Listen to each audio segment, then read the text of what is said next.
Bonjour et bienvenue à toi dans cette nouvelle vidéo en droit de l'urbanisme. Aujourd'hui, je te propose un cours sur la déclaration préalable. Pour ce faire, je te propose le plan suivant. Nous verrons dans un premier temps les projets qui sont soumis à la déclaration préalable, puis la demande de déclaration préalable en tant que telle. Tu es prêt? Alors, c'est parti! Tout d'abord, regardons ensemble quels sont les projets qui sont soumis à la déclaration préalable. Eh bien, en fait, il y a les projets qu'il faut diviser en deux en fonction de leurs caractéristiques ou alors de leur localisation.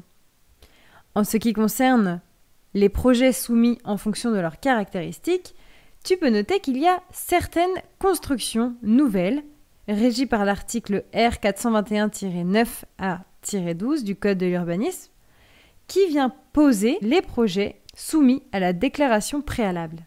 D'autre part, nous avons les habitations légères de loisirs, dont la surface de plancher est supérieure à 35 mètres carrés.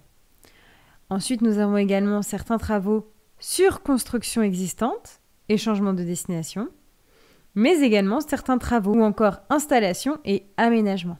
Enfin, il y a le cas des clôtures, et c'est l'article R 421-12 du Code de l'urbanisme qui le régit.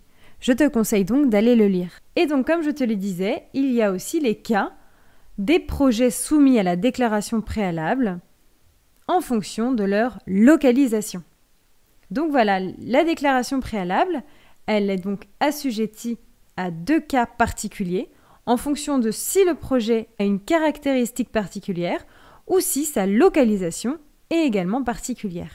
À présent, étudions ensemble la demande en tant que telle. Tout d'abord, la demande de déclaration préalable est régie à l'article R 431-35 du Code de l'urbanisme.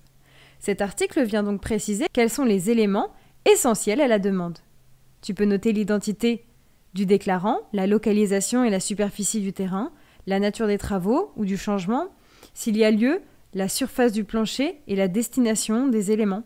Bref, ce sont tous les éléments que nous retrouvons à chaque fois dans le dossier de demande de permis de construire, de permis de démolir.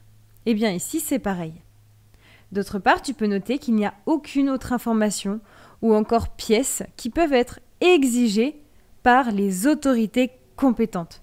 Donc voilà, il y a un cadre qui est posé en ce qui concerne la procédure de demande, mais attention, les autorités n'ont aucun droit de demander plus d'informations que la loi exige. Voilà, ce petit cours en droit de l'urbanisme est fini. Je te remercie de m'avoir écouté.